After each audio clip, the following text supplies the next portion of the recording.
Hola y bienvenidos al podcast Un gato en tierra de perros, vuestra referencia para la política estadounidense, la cultura y mucho más.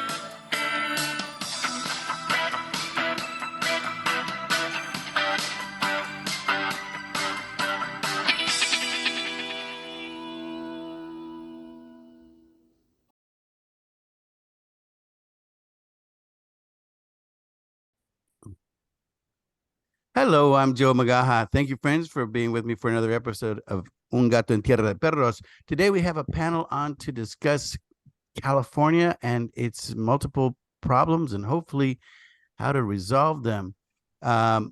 Start with we have Andres Segovia, who's a podcaster and a real estate entrepreneur. Welcome, Andres. Oh, thank you. Thanks for having me, Joe. Thank you for coming. Absolutely, I've enjoyed being on your show, and I've enjoyed having you on mine.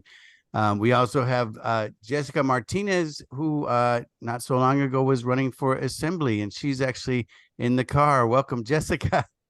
Good morning, everyone. Morning, Joe. Thank you for inviting me on, and hello to your other guests. Hello. Thank you for coming. And last but not least, we have el chicano más chicano, el vato loco, straight out of the barrio, Edwin Mendoza. ¿Qué What's up, onda? chicos? ¿Qué onda, man? What's up?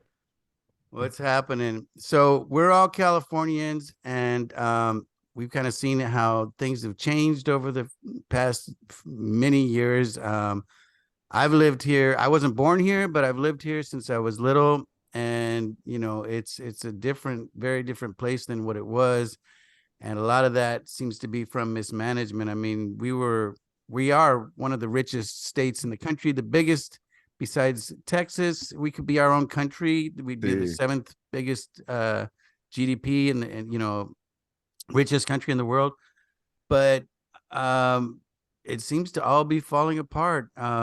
Who wants to go first? Andres, you wanna comment on this, where it's going, and what do you think why this happened? Well, man, that's a tough one to start with. Let's see. Well, it's multifaceted because right now we're facing the insurance crisis, especially after the fires. You hear probably reports of people that lost their homes in a fire that didn't have insurance.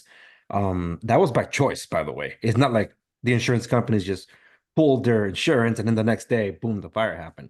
I got my notice of non-renewal about 6 weeks ago, and they gave me 6 to 7 weeks to replace my insurance because, well, the policy was ending anyway.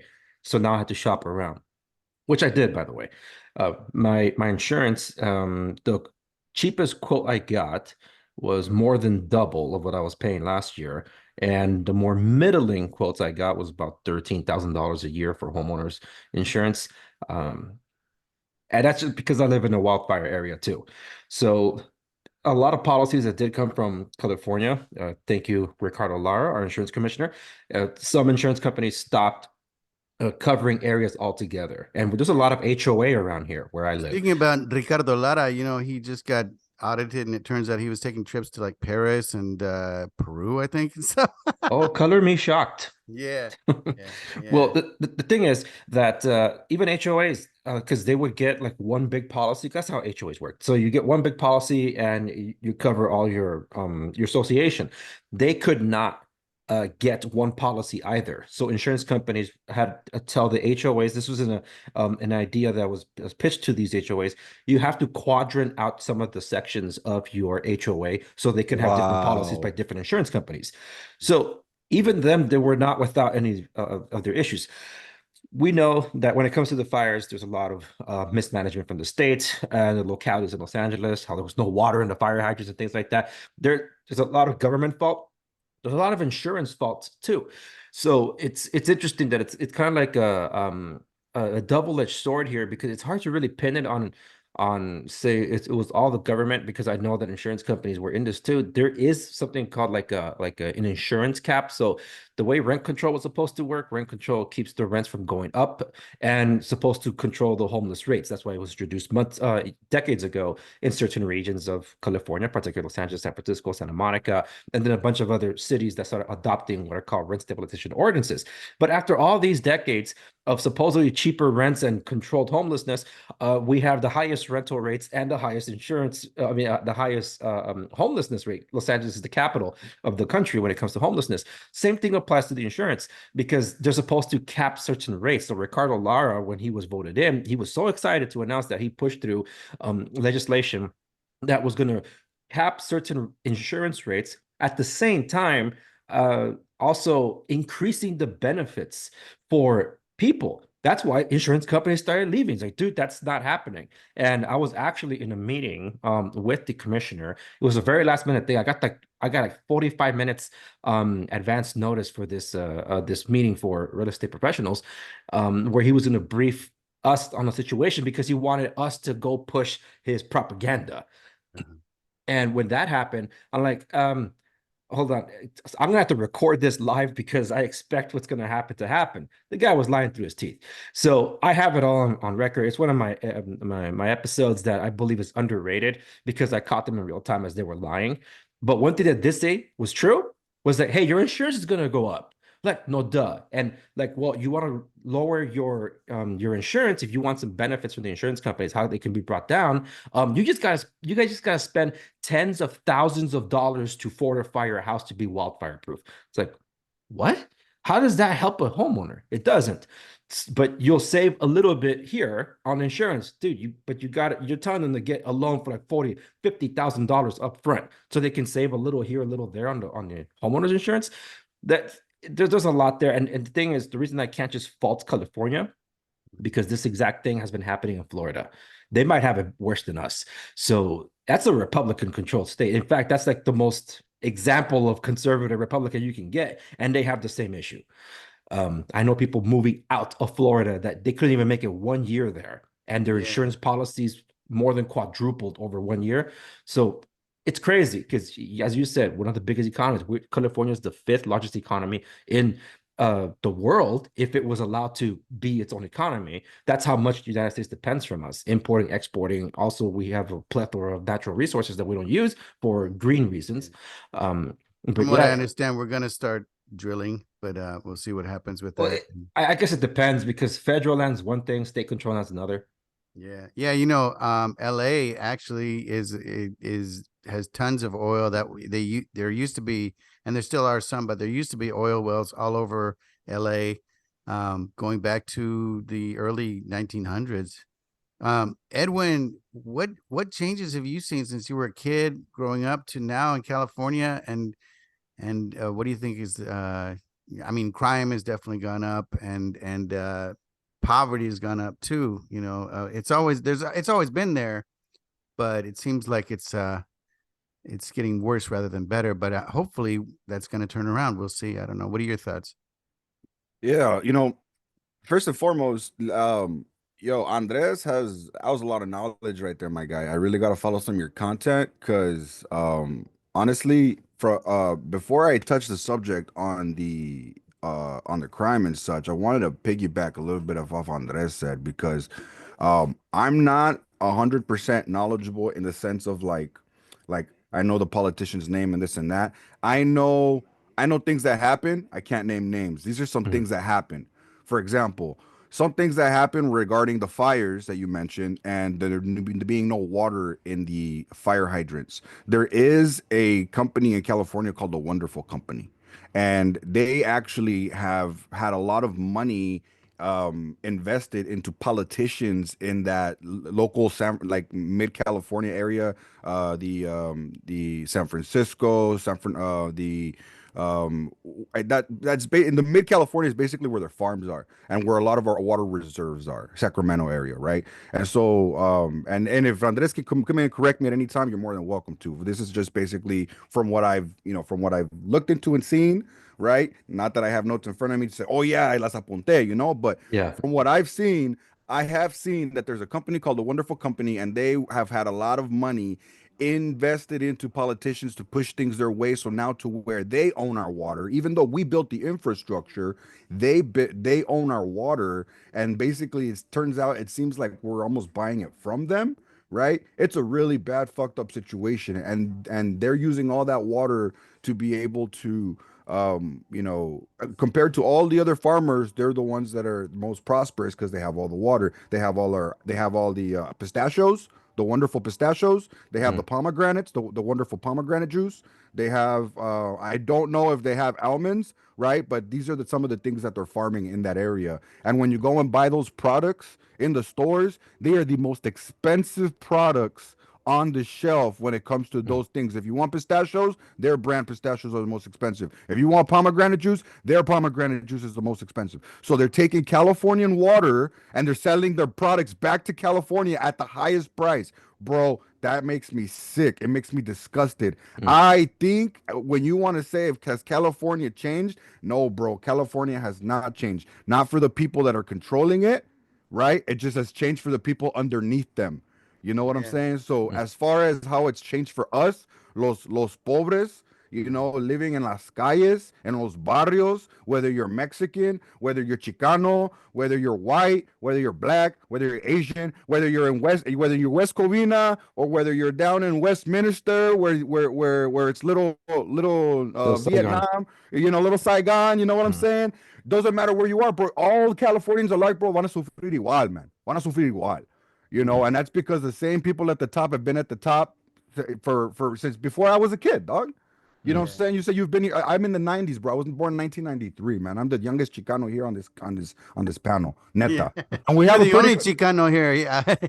Andres is Salvadorian, man. Hey, you know what? But see, that's fair. That's fair. But you know what? We're South American, right? We're South American. We come from a Latino origin. Latin origin, and we've come to the United States with our own with our parents or our own tenacity. I don't know if you came from yourself or your parents in your first generation. I don't know. But para me, all I know is that we have what we've been taught. For me, my parents brought me here saying, hey, we brought you here for a better life. Well, guess what, Mom? You didn't. Right? Because you were trapped too. Not only you, but everyone that recently came from 2020 Biden, they were all suffering. They're like, man, they said they were going to take care of us. They said they were going to do this for us and do that for us. And then they ended up seeing how everyone else that's American is struggling. You know what I'm saying? It's like, bro, no cabrones. What did you think? That we were all like that the toilets and the streets were made out of gold? No mames, way. You know what I'm saying? Like, how are we supposed to take care of all of you when we can't take care of ourselves? Can you not see that? Did you not see the homeless people on the street? Didn't you ask yourself, well, if they're not taking care of them, are we going to be like them soon? That never crossed your mind? So as far as like the pobreza goes, it's absolutely gotten worse. Have the gangs gotten worse? I don't know that the gangs have gotten worse. No. That's gotten a little better, I think. I don't think they have enough money to do that shit, bro. They're all suffering so bad. They're looking at each other and they're like, bro, what the fuck are we doing? You know what I'm saying? When poverty takes a bite out of both of your asses, bro, you're gonna be like, we're fighting the wrong fucking person. Yeah. That's my mindset. Crime also changed, I think, with the internet, because now it's a lot easier to rip off people through stealing identities and stuff like that than actually robbing them in the streets, or drugs are still coming in, but they're coming in from all sides. And that's played a big role in the minimize of gangs, because if they're too doped out to fight each other, they're just gonna fucking be doped out on the streets, aplastados, man, just laid out flat on the street, and we see that. And not only that, but crime has changed from person to person crime to person to corporate crime. People are going in just stealing shit from stores, walking out, right? Because that's the environment, bro. That's the environment that's being set. So we want to talk about the changes. California has political changes where now you will not get arrested if you walk in and steal a bunch of shit from a store, because if it does not equate $999 or some shit like that. If it's $951, then you're in trouble. I can see, and I don't know if that's recently changed with the proposition that was recently passed. I don't know. I never know what happens with these propositions. It looks like we passed them, but they never get implemented. It feels like, right? Yeah. Like the daylight savings thing. It was supposed to, it was passed and it never got implemented. So many things get passed, but they never get implemented. You know what I'm saying? At least that's how I Yeah. feel. I don't know if I'm accurate. Yeah. No, well, dude, you actually said you said a lot there. I'm from '84. I'm first generation American. Orale. You missed the LA riots by about a couple of years. See, I did. I was It was actually part of my history book by the time I was in school. I'm just yeah, I was actually I was raised in Compton Watts, so yeah, it's from the hood. You could take me out of Compton, but I'm still straight out of Compton. Yeah, well, actually, you actually said a lot. So let me um the riparian rights, that would be like the water rights. That actually has been something I've been following. Not the part that you explained, but the other parts about what's been happening, particularly here in the high desert. So that would be like Apple Valley, Hesperia, Victorville, and all those okay. places. Because there's a lot of stuff that not being reported that's happening there, and I'll touch on that in a bit. And the other part would be like, has crime changed? Crime hasn't changed. It's just um people are robbing people. How do they do it? Whether it's a white collar crime, blue collar crime, The street type crime. of crime has changed. Yeah, it's still the same in that there's still gangs. There are still those that roam around preying on the most vulnerable, and then some of them just feel more emboldened because of the like the lax in like enforcing the laws and things like that. Because well, they're desperate to steal from the impoverished because they're impoverished themselves. That doesn't make any sense. It's like when Black Lives Matter, it's like, hey, yeah, man, you know that the police brutality. Let's go burn down black businesses and and neighborhoods. Like, wait, what? How is that? How is that justice? It's not. And the ones that suffered the most were the minority communities. But you had the situation where all of us were forced into our homes, can't get out of there. It's like, no, because we have a health emergency with this pandemic. What about everybody rioting on the streets? Oh, well, because racism is a health emergency. I'm sorry, none of that makes any sense. So what Oh, just like anti-Semitism has recently been proclaimed as well as a health emergency, just like racism. It's politicians play these stupid games, and honestly, we're gonna win some super prizes. That's for damn sure. at this rate, that's for sure. Yeah. Well, it's in the case of what we see playing out. We have a situation in California where the people have an opportunity to voice their opinion, and they do. That the state legislator, they can overrule the people if they did something wrong. And like if they see like, oh, they voted the wrong way. And that's exactly what happened in that's disgusting. In 2018. Oh my God. So in 2018, we as a collective that voted in California said no to rent control. Okay. I think that was Proposition 10 at the time. Every single election cycle, midterm and presidential, there will always be this rent control proposition proposed at the state level. And it's always the same group that's funding it. It's an AIDS foundation. What the heck does that got to do with rental rates? But these guys are always funding it. They're not spending it on trying to cure AIDS. They're trying to impose Marxist rules and remove our property rights. Okay. So in 2018, we said no to Proposition 10, no statewide rent control. So the next year, not only did the activists get right to work like in 2 months to start getting a ballot back on the next election round, the state legislature actually got together and they got an assembly bill 1482. And that one was basically a statewide rent cap. Some people will call it statewide rent control. And it passed the assembly, it passed the state senate, and it got to Gavin Newsom's desk. He signed it October 2019. And that was a slap in the face to all of us and said, no, the majority, a solid majority said no to rent control. And the state said, no, you guys got it wrong. Gavin Newsom signed it into law, a statewide rent cap. It caps at the 5% plus the consumer price index. At the time was 8% rental increases at the state level. That doesn't affect Los Angeles. It doesn't affect San Francisco or anywhere else that has implemented their own rent control. Usually the city is more strict than the state. So they capped the rental rates, and conveniently, January 2020 rolls around, everything starts going to hell in the handbasket, and by March, everything's locked down. Just to get an extreme measure of what a rent control looks like. And the state has a statewide rent cap. So this rent control, the extent of it, LA, full-blown communist.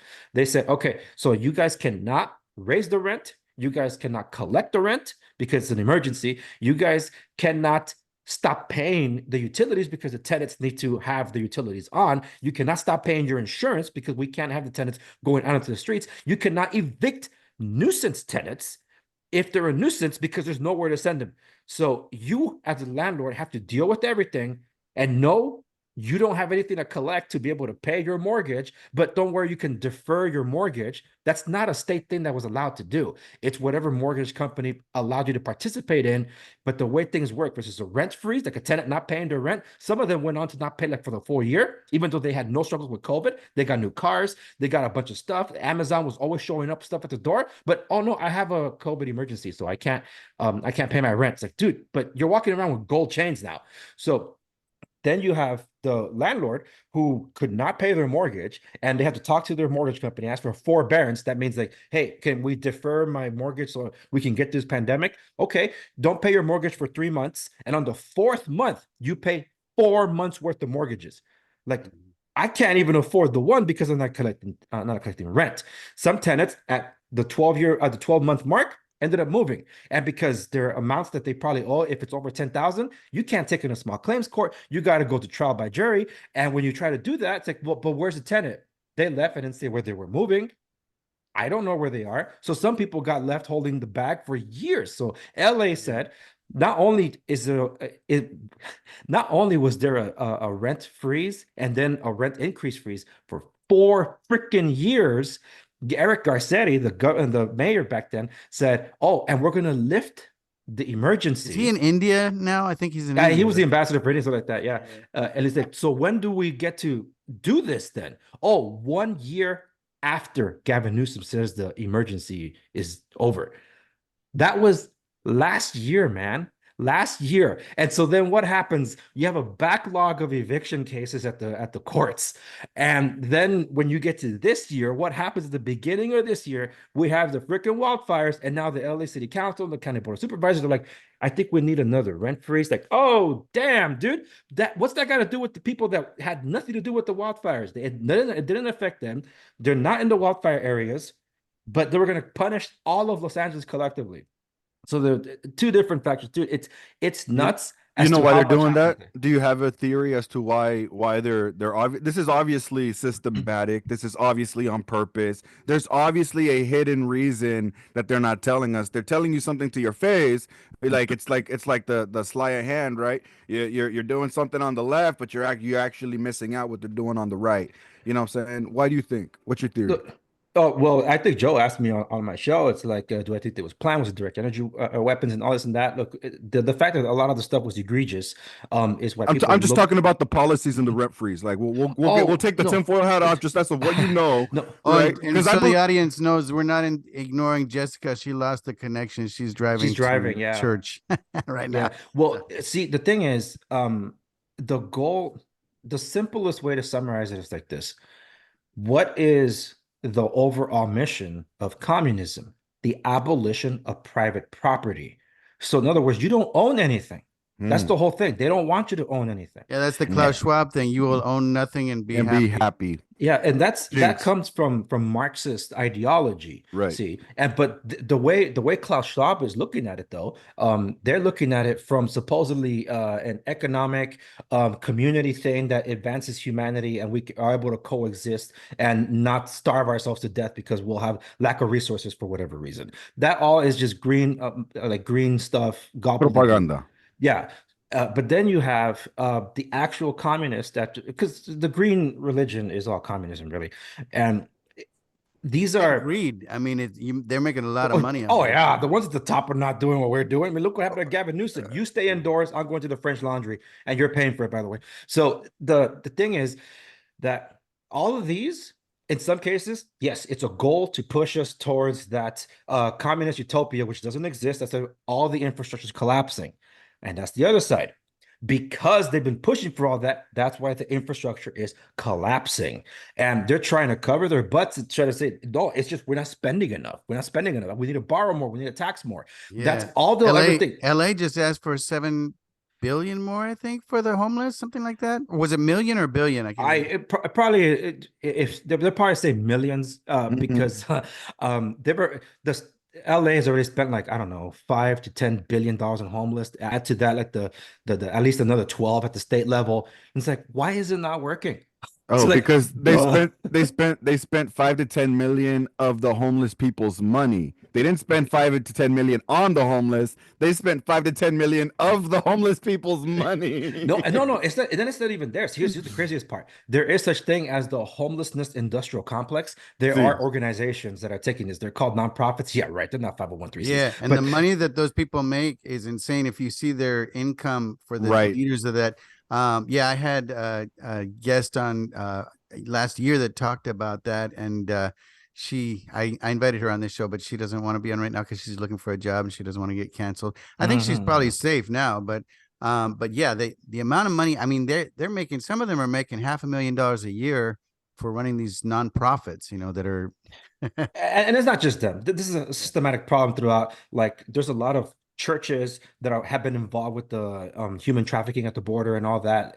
James O'Keefe uncovered some of that with his O'Keefe Media Group stuff. So there's a lot of this stuff. It's a shell game. Sometimes some people will judge a gangbanger if they look a certain way, and they'll be more favorable looking at this person with the suit. That person with the suit can probably destroy your whole life, and this other guy, probably the nicest guy you'll ever meet, the gangbanger. So people judge by outward appearances. It's all a shell game. But before we get too far away from the water thing, I have to look into that. What you're saying there, Edwin.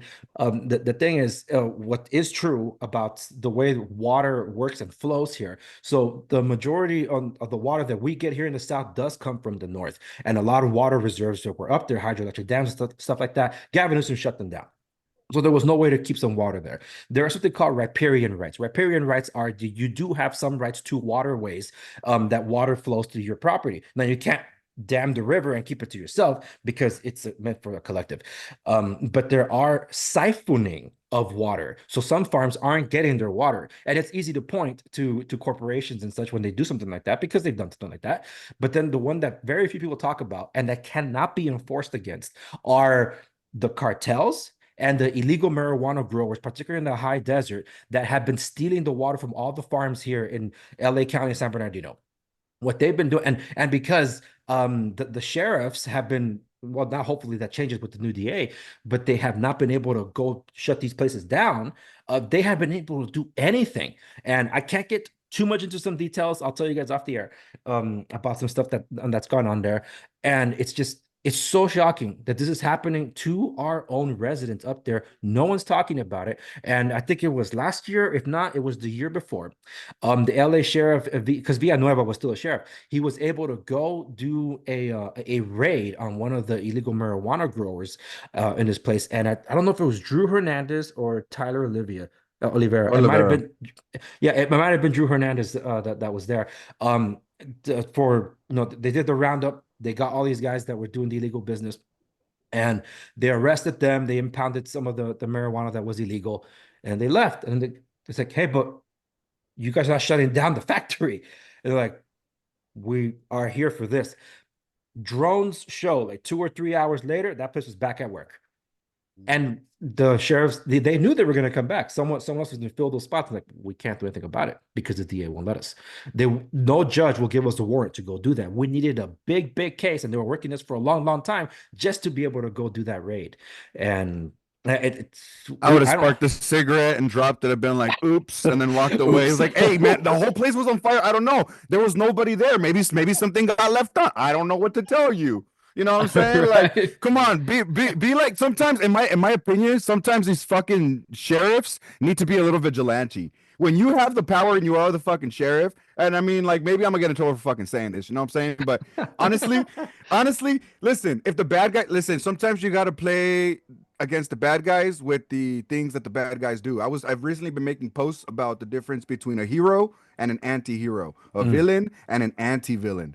And we all need to understand the difference, because sometimes people look at anti-villains as a hero, because anti-villains have heroic traits. They have things that they're very philanthropic. They seem to be good in the public eye because they have money to make it seem so. But behind the scenes, they have some very nefarious plans. Does that make sense? A lot of our politicians and a lot of our really rich people in our country that might want to look nice and we're helping you have a lot of nefarious plans in the back. And that's the way that it's supposed to be, because they're playing the role of an anti-villain. They look like a hero, but they're really a villain. They're getting everyone to trust these people, right? The villain that gains your trust is an anti-villain. The villain that says, I don't care, I'm going to kill you, is a villain, right? He tells you he hates you to your face. And sometimes people are relying on a hero, but I think heroes have their hands tied. Too many heroes rely on the justice system, which is screwed. Too many heroes rely on things like that to get the work done, and it's never going to happen. Sometimes this country was founded on a spirit of anti-heroes, right? People that are willing to do the right thing, right? Even if it means getting your hands dirty, right? Speaking about throwing a match, lighting a match, there have been some talk. There's been some talk about how some of the wildfires were caused on purpose by Venezolanos that were sent up here to cause chaos from Tren de Aragua and stuff like that. I don't know if that's true, but they did have random people that they even caught trying to light fires that were Patsies. undocumented. Yeah, Patsies. yeah. So if it's true that it was made, if those fires were started by people, Not all of them. I mean, obviously PG&E or Edison had a problem with some of it, and then other more people- patsies, more Yeah, patsies, in my opinion, right? At the end of the day, if they can pin it on somebody else, whether it's an individual or a company, 100% they can say, look, it's official. We have completely washed our hands of it being anything else, anything other nefarious, any direct energy weapons, whatever. If it can be pinned on anybody, like Lee Harvey Oswald, if we can pin it on Lee Harvey Oswald, nobody will know that Israel had something to do with it, or nobody will know that the director of the CIA had anything to do with it. Nobody will know that all these other people have a hand in it if Lee Harvey Oswald goes down. So anytime something big like that happens and they catch the person, it was like, okay, that's the patsy. Now who really did it? It's like when there's somebody gets bit by a shark, and then they go out and they find one shark, and they're like, "We got him," and there's like hundreds of sharks out there right off the shore. So That's a great analogy. When it comes to the LA fires, I think I don't know if you and I talked about it, Joe, but I know I talked about it on my show, so I'm not going to reiterate so much of it here. It's just that people do look for reasons to point elsewhere, and both the left and the right. I've been against both sides, especially since the beginning of the year, particularly when it comes to the fires, because if the right gets their way, it's like, see, direct energy weapons, nefarious people are behind it, and then the left says, no, this was all climate change and all that, then we all miss the point. We're excusing the Marxist policies that led to this point and irresponsibility in the management. We got to hold them accountable for these failures. Yes, Edison was involved too. And it's supposedly a zombie power line. So, okay, then sue the hell out of Edison. That's the same thing that happened to PG&E. That's the same thing that happened in Lahaina, though. Like, so what? Both energy companies in both places that had massive fires were responsible. To me, that's not a coincidence. To me, Edison is what the right says. It was Edison. That's the right. On the left, it was like, oh, it was global warming. That's what it was, right? To me, the direct energy weapon, or people in the middle, that was like, you know what, fuck them both. I have my own theory. That's my opinion. I don't think that the direct energy weapon is something that's coming from the right, because I think from the right is where you're getting is like, oh, it was Edison. There's obviously a logical explanation. Oh, and no, people that wasn't what it was, dude. Like for the first 36 hours of the fire, you had a lot of the MAGA types running with like, see, this was DEW. I'm like, you guys are, first off, none of those guys that were saying that were even here. And where were all of these DEW types just the year prior? No one talks about the park fire. So how come no one mentions that, or the campfire? No one talks about any of those. Those were the biggest fires ever, and that was Gotcha. those single fires. And over here we had just this massive windstorm, fires everywhere, by the way. But because it affected this elitist a rich area, yeah. yeah, and people were like, "Oh my gosh, it has to be all planned." Like planned, they did it to themselves. Sure, fine, let them do it to themselves. That it wasn't like that. It's just that people wish it were. And you would. This is the part where you and I talked about it, Joe, because we're like, do we hope that this was enough to wake people up to the stupid policies that led to this? And in some cases, like you said, Joe, no, some of them just don't want to pin anything against their own team. I'm like, dude. See, we will never hold them accountable. That's why, like, you can get Karen Bass recalled. Who's next? You're Like, right. right now, like, let's recall Gavin Newsom. Why? He's going to be termed down in 2 years. Why spend the money for it? And secondly, do you have any idea who's right now, who's on the deck to possibly replace Gavin Newsom? If to me, the pinnacle of the worst is Gavin Newsom. People despise Joe Biden. Gavin Newsom's above him. Okay, that's how much. Well, I don't yeah, like because Gavin Newsom. Gavin Newsom is conscious and Yeah, awake. no, but exactly. But at the same time, we can't excuse Joe's 50 years of shenanigans. corruption, But yeah. Right. but here's the thing. I like that shenanigans. He was just I being did not- naughty. I did not think you'd get worse than Gavin and the woman that might replace him. I don't know her name yet, but Kamala the Harris. stuff that I saw. No. People are talking about it. Yeah. No, it's So- not. And some that's not people have Kamala. suggested. No, but yeah, because she wants to take advantage of the spotlight, but she's looking at 2028. But the thing is, the woman that might replace, I think she's the lieutenant governor, is considerably worse. I'm like, dude, I didn't think you could do that. And that terrifies me that what Gavin Newsom started, this other woman could finish it. So that is the concern. And the thing is, when it comes to Washingtonian politics, that's what distracts everybody from what happens here locally. This has been in the making for decades. And every time we see infrastructure fail over here, and if it's a natural disaster or man-made something, everybody runs to try to find their excuses. But no one's dealing with the trying to fix it. It's like, okay, even if the comparisons from either side works, I have to deal with this though. That's the problem. What's the name of the LA leader that was running for mayor? Also, is it Caruso? Yeah, Rick Caruso. Yeah, Rick Caruso. He called for people not to recall Karen Bass, and then a lot of people were like, "Oh, you traitor. We knew that you weren't for real," and blah blah blah. But I think that you're right. I think it's kind of like there are people in our government who I'm against the war in Ukraine. I don't know what you guys feel about it, but they were like, well, really, we need to topple Putin. Well, who's going to come in when we always do this? We want to knock out a bad guy, and then we're like, we don't think about the long-term plan. Who's going to replace him? And it's the same way with what happened with Zelensky, right? Like we toppled whoever was before Zelensky, and then we got Zelensky, and then we got a war. Mm-hmm. So how do we not know that whoever comes in after isn't going to be worse? Yeah, well, Zelensky, I think he's on his last days. He's been doing so much stuff, and now stuff's coming out more about Gonzalo Lira. I don't know if you guys heard about him. He was an American Californian living in Ukraine, and he was speaking against the war, and he was kind of on the Russian side. So they arrested him, and he was a U.S. citizen. For dead. Yeah, they left him for dead, and he died. He was being tortured by gangs in there, and they were extorting him for hundreds of thousands of dollars. And then he ended up in a hospital with double pneumonia. They didn't do anything, and he died in prison. And the State Department knew about it, and they've even found emails back and forth. But they were like, nah, let's just let this go, And they've done this with a lot of people. It's like we can get out Brittany Griner, but we can't get out some guy who's talking against our policies, even though he's an American citizen. I mean, and we have a lot of leverage because we were sending billions of dollars, and we continue sending billions of dollars. And when was that? When did that happen? This That was happened- about 2 or 3 years ago. Yeah, about 2 years ago. I like at close to the beginning of the war, then, huh? Yeah. He was very outspoken against the war. I wouldn't say he was on Russia's side. They just say he was on Russia's side because he was speaking against the Ukrainian government. Yeah, and they claimed he was giving out secrets, which I think That's what they arrested him for. Stupid. Yeah. He's a journalist. I mean, Yeah. they have to be able to say something inflammatory in order to justify what they're going to do to him. Yeah. But it's And crazy we that the abandoned US him. government didn't lift a finger. I mean, that scares me because I'm an American, but I've lived abroad multiple times, and I was born abroad, but my parents registered me as an American citizen 2 weeks after I was born.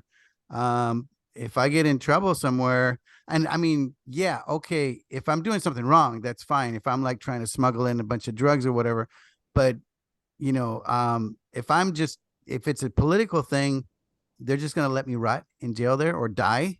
Even worse, it's crazy. Because politics trumps everything, because politics is basically like the doorman to their lies. If you want to get in to see the truth, you need to get through the politics first. And once you make it past the politics, it's like the Wizard of Oz. The politics is the curtain. Once you pull back the curtain, don't pay attention to the man behind the curtain. Yeah. Exactly. Jessica, I see you're back. Before we lose you again, I wanted to ask you, what have you seen that's changed in California since you were growing up?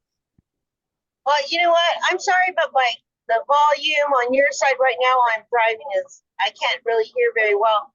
But I'll say this because I was listening to some of the topics that you were touching on.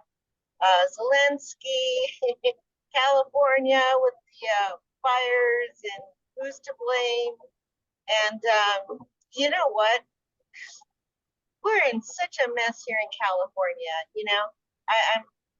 but you know what? I am hopeful for the future. When there was that poll out recently that said that 48% of Californians would consider, or was it 50, would actually consider voting for a Republican, which, to me, that's hopeful. At least hopefully we'll get somebody who's thinking about dollars and cents and what makes sense. And, right now, what they're doing up in Sacramento makes no sense whatsoever. They're spending money. I mean, okay, going bankrupt, we're spending, what was supposed to be, I think, like $3.5 billion on Medicare or Medi-Cal for illegals. And now it's actually going to be $9-point-something billion instead. It's bankrupting the state, and Gavin Newsom decided, no, you know what we're going to do? We're going to borrow money. That's the solution. Yeah.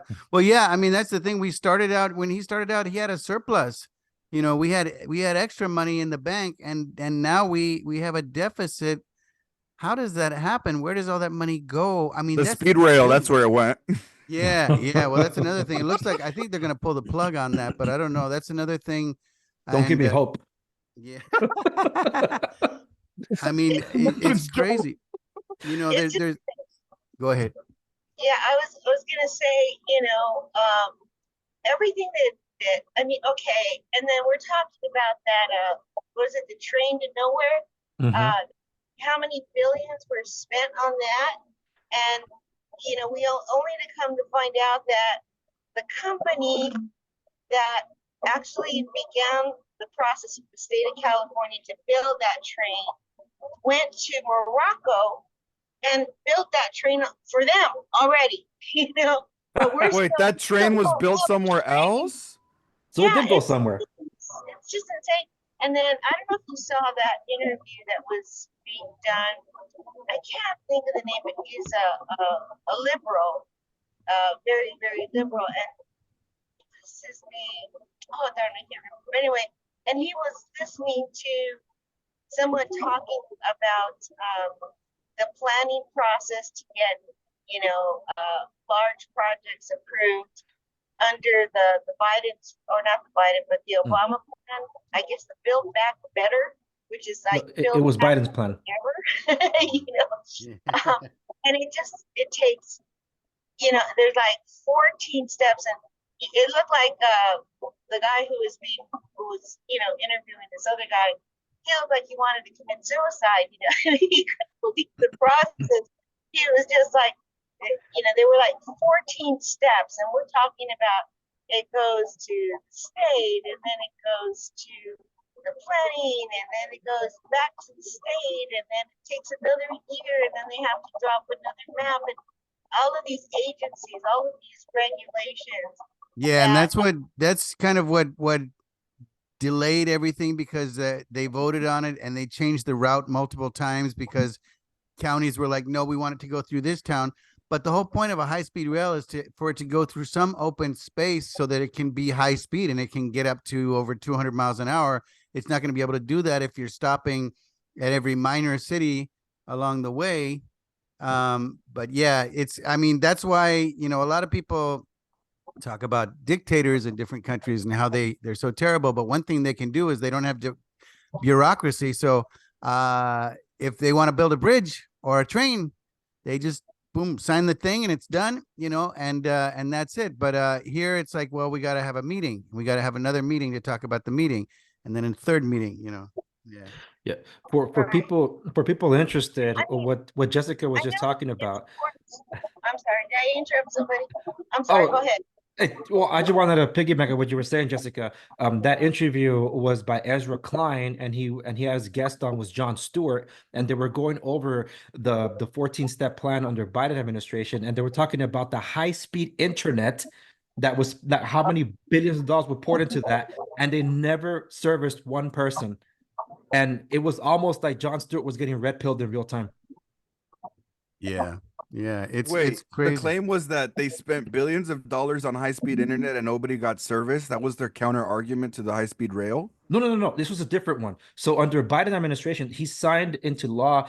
He signed a bill that was allocating billion. I don't know if it was like $40 billion to high-speed internet for rural areas.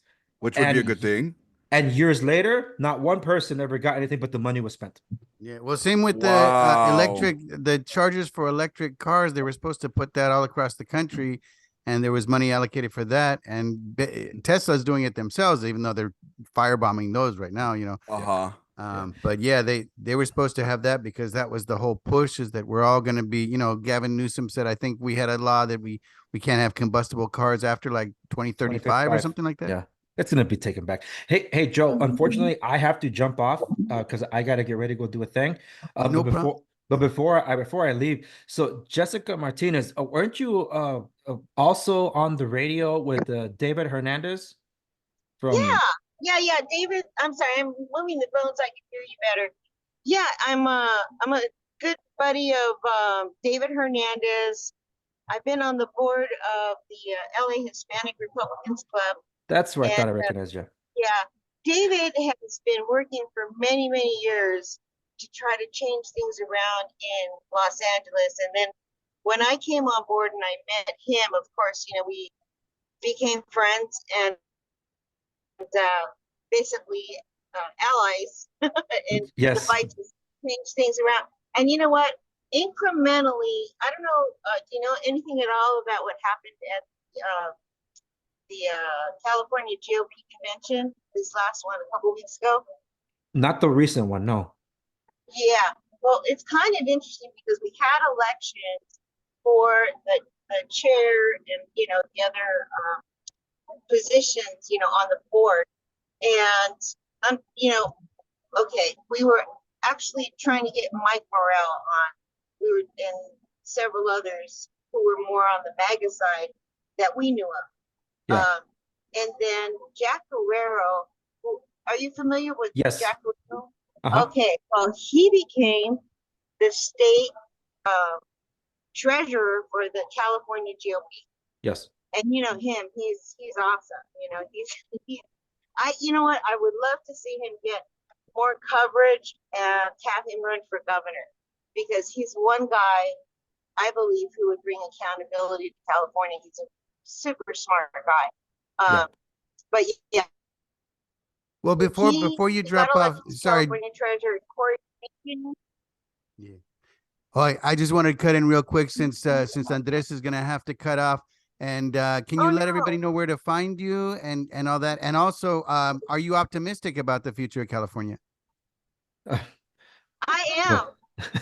At least I will be while President Trump's in office. At least that's my hope. But you can get a hold of me. I'm at Jessica and then FOR 456. You can get a hold of me through X. And then I do have a website, martinezforassembly.org, I believe. Perfect. Thank you, Jessica. And Andres has the Andres Segovia show, which is on YouTube. Everywhere. Everywhere, yeah. And Everywhere. Edwin has the Vatos Chicanos show, right? As a Javatos Chicanos podcast, yeah, it's more of a casual thing, not very informative. It's just come laugh with us about the dumb shit we talk about. That makes it fun, man. I like your gaming chair. It's Spider-Man. Gracias. Oh, Venom, right? Venom. It's actually Miles Morales. I see it now. Yeah, it's the Miles Morales. Yeah, I'm a gamer. I used to be on Twitch. So regarding the homeless thing, I used to fundraise on behalf of a startup nonprofit for homelessness, tinytownca.org. And basically they get women and children off the streets of Los Angeles. We were able to help a couple of families while I was gaming. So all the money that I was making while streaming and gaming, I was donating to the nonprofit, and we were able to house a few women and children. So very proud of that. And I know that when those politicians don't really want to fix the problem, I know, because our nonprofit was denied, which was actually had land, and we just needed to build houses on that land so people can come live. We already owned the land, and they didn't want to give us money because they didn't own the land. So anyway, thank you so much, everybody. This is Dos Gatos en Tierras de Perros, homies. What's up? Pero solamente un gato ahora. Mi colega ha dejado el podcast, so it's now just one gato en Tierra de Perros, which would be me. I might end up bringing in another gato, but we'll see. You know what? You should just call it Los Gatos. That way, no matter who you bring on, whether it's a guest or it's yourself, right? Well, at the end of the day, we're all gatos en Tierra de Perros, you know? And I could rip off you and be like Los Gatos Locos, right?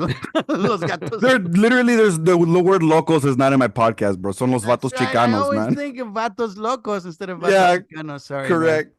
man. Yeah. The guys I grew up with were all Vatos Locos, so yeah, same. We're just same deal. chicanos, man. We're not that locos, man. We're just dumb, bro. Well, thank you so much. And I definitely want to do this again. I was a little bummed because I had one other guy that was going to come on from San Francisco that's been active up there, but we're all Southlanders. And we see what's going on the streets out here, which other people don't see around the country. All they know is what they see on the news.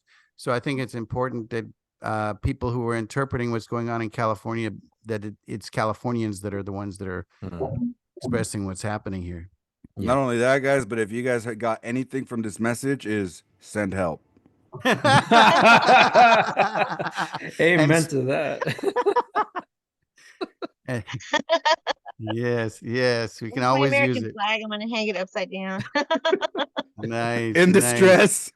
I think I have one. The here. California flag upside down is what we need. The upside down That's a California good flag. idea. We're Oh, in that's true. distress.